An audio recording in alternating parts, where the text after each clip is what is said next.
5 पाळायची पण चांगली पाळायची. नाहीतर 10 पाळायची ते कावळा बसायचं नाही, असलं काही करायचं नाही. दूध देते त्यावर चारायचं, दुधाला कमी आली की मग कुठंतरी 4 गोळ्या टाकायच्या आणि त्याच्याकडे बघायचंच नाही. मग वैरण टाकायची, काय देते आपलं 5-6 लिटर दूध कवा जायचं, मग गाबी जाणार नाही काय नाही, मग कापाय देते ती गाय. 50,000ची गाय आणली तर ₹1,00,000 इकली पाहिजे याला झाल्यावर, म्हणजे किंवा 3,00,000 गाय तयार झाली पाहिजे. एकदम 4 गाय आणल्या आणि परत त्याला ते उरकणं कवर होईना आणि दुसऱ्याच्या जीवाला हे धंदा नव्हे. म्हणजे आपण स्वतः राबून स्वतः करून लक्ष मुलांना डोनेशन भरा, अमक करा, ते पैसे नसले की पुन्हा चोंबाळा, तिथं कर्ज काढा, फ्लॅट घ्या राहायला, याला इकडनं गावाकडे काय कोण आजारी असले तर गाठ पडत नाही, काय नाही. इथं कसं होतं माहिती का, आला आपण सारखं माणसात आपल्या बायका पोरं करू शकते ती एकदा दावलं म्हणजे 2 गाय सुद्धा सुखा समाधानी राहू शकते. चांगली गाय कशी ओळखायची जास्त दूध देणार? चांगली गाय म्हणजे तिथं शिरा जात कशी आहे बघायचं, तोंडाची लांबी किती आहे, चौकाला व्यवस्थित आहे का, खाली शास्त्र म्हणजे थान वगैरे चांगली 4 एकसारखीचा आहे ती का, नाही ते एक थान वर एक थान खाली, बाजू खालवर घ्यायची नाही. ते कसं होतं परत जास्त जास्त वाकडं होतं, मग गिरायक याला झाल्यानंतर घेत नाही ना, का तिरकी होती. त्यामुळे आपण संगोपन केल्याला तर त्या बेताना आपल्याला म्हणजे मोल मिळत नाही ना, म्हणजे आपण पारख्या पोरागत जपलेलं असते, त्या पद्धतीने आपल्याला कसं होतं माहिती, त्या पद्धतीने आपल्याला पैसे मिळत नाहीत. बरोबर. आता सुरुवातीला गाय घेताना किती घेतल्या पाहिजे? सुरुवातीला 1 गायपासून सुरुवात करायची, 1 घ्यायची, पुन्हा म्हणजे 15-20 दिवस जाऊन द्यायचं, दुसरी घ्यायची अशी. नाहीतर एकदम 4 गाय आणल्या परत त्याला ते उरकणं कवर होईना आणि दुसऱ्याच्या जीवाला हे धंदा नव्हे. म्हणजे आपण स्वतः राबून स्वतः करून लक्ष आणि त्याचा अभ्यास करायचा, काय केलं पाहिजे. आता जवळजवळ आपण बघतोय 100 गायांचं डेअरी फार्म आहे, त्या ठिकाणी म्हणजे आज स्वतः मालकाला तिथं कष्ट करणे मालक कसं होतं माहिती आहे का, गडी असते मग स्वतः मालक 2 टाइम असतो ना, काय झाले त्यांचं त्या पद्धतीनं नियोजन असते ना. अलग लक्ष जातल्या जातं, मशीन गाय त्या बरोबर त्या टायमिंगला येणे, सवय लावायची. त्यांचं म्हणजे तिने सुद्धा पहिल्यांदा बारीक ह्याच्यातनं जास्त केलेलं असते.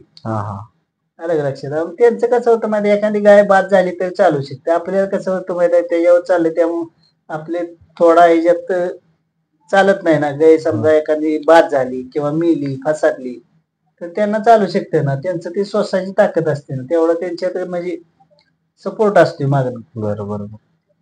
तुमच्या आम्हाला आता लक्षात आलं की 5 जरी गाय असल्या तरी ते कुटुंब सुखा समाधानी राहू शकते.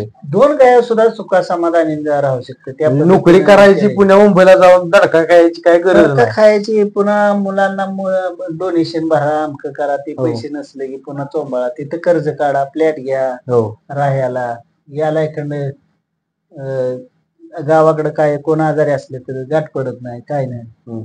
इथं कसं होतं माहिती का, आला आपण सारखं माणसात आपल्या बायका पोरं करू शकते ती एकदा दावलं म्हणजे, समजा आपण नसलो तरी खाद्य चारते ती, पाणी धावते ती. आणि गाय घेताना व्यवस्थित घ्यायच्या. गाय गाप घालवणे त्याच्यात म्हणजे धंदा म्हणून केला का नाही, नोकरी म्हणून, की सगळं त्याच्यात बरोबर आहे. बरोबर, म्हणजे आपलं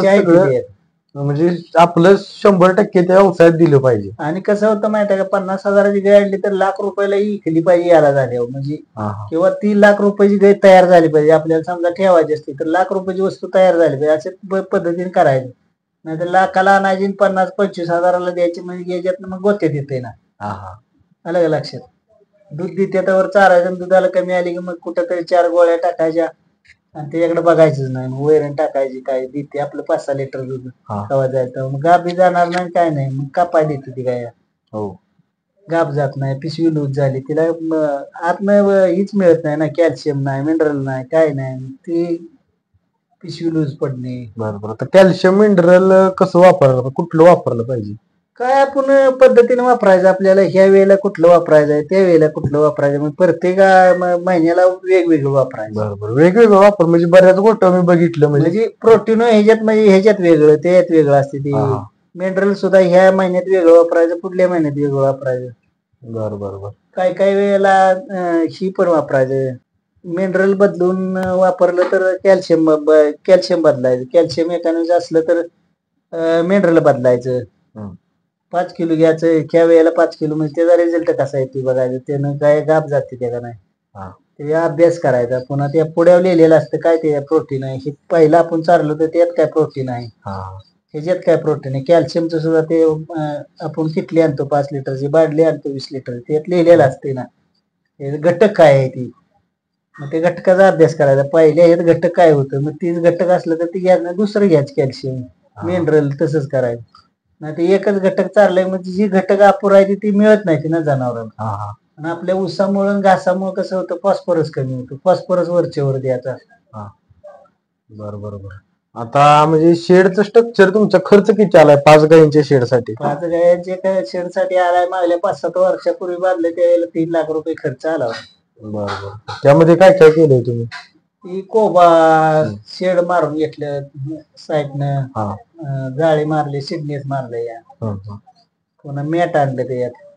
बरोबर. आता तुम्हाला एवढा 45 वर्षाचा अनुभव आहे तुम्ही हा व्यवसाय वाढवायचं काय डोक्यात आहे? वाढवायचं डोक्यात आहे पण मनुष्यबळ कमी पडते ना मग मी माणूस एकटा आहे मग कसं होतं माहिती लय हाव केली की लय अशी त्याची लय दशा. थोडक्यात गुढी पाहिजे ना कसं 5 पाळायची पण चांगली पाळायची नाही तर 10 पाळायची ते कावळा बसायचं नाही असलं काही करायचं नाही. कसं आहे माहिती का त्याच्यातच करायचं ना म्हणजे हाय आलं की माणसं बघत उभा राहिली पाहिजे नाही तर 10 पाळायचे आणि त्याच्याकडे कोणच बघायचं नाही. आलं का लक्षात? माझ्या मी पहिल्या 7 गाया होत्या पुन्हा मी कमी केले ना. आपण एकटं आणायची वैरण एकटं सगळं करायचं मंडळीनं आपण त्यामुळे जुळत नाही ना. समजा एखादी लाईट जाते मी 3 पीस वर आहे लाईट गेली तर 10 एकट्याने काढायचे 50 25 30-35 लिटर दूध म्हणजे मग अवघड पडते ना. आता तुम्ही जर असं गडी जर लावला 10 गाई घेऊन तर परवडेल का तुम्हाला? गडी लावून करायचं म्हटल्या मग आपल्याला काय राहणार गड्याला 500 रुपये रोज हजेरी द्यायची मग आपण कमवायचे काय? हो बरोबर. स्वतः कष्ट केल्याशिवाय 25-30 गाया लागते त्यामुळे गडी लावला तर चालतं. वैरणीला लावायचा ह्याला लावायचा. गडी काय असते ती दारोड असते ती काय त्याकडे बघायचंच नाही. मालक आता गेला कोणी तर मग ती बघतच त्याकडे लक्ष द्यायचं नाही. आपण स्वतः केलं कसं होतं जेवढं स्वतः राबल स्वतः कष्ट करेल तेवढा फायदा. स्वतः ह्या व्यवसायात कष्ट केलं पाहिजे वेळेला वेळेला महत्व दिलं पाहिजे ना नाही तर मग त्याचा काय उपयोग नाही ना. बरोबर. ठीक आहे. तुमचा आम्हाला वेळ दिला एवढा महत्वाचा आणि मार्गदर्शन केलं तुमचा अनुभव आम्हाला सांगितला त्याबद्दल तुमचे धन्यवाद. मित्रांनो असेच माहितीपूर्ण व्हिडिओ बघण्यासाठी आपल्या चॅनलला सबस्क्राईब करा आणि मुलाखत आवडली असेल तर व्हिडिओला लाईक करा. भेटूया पुढच्या व्हिडिओमध्ये. धन्यवाद.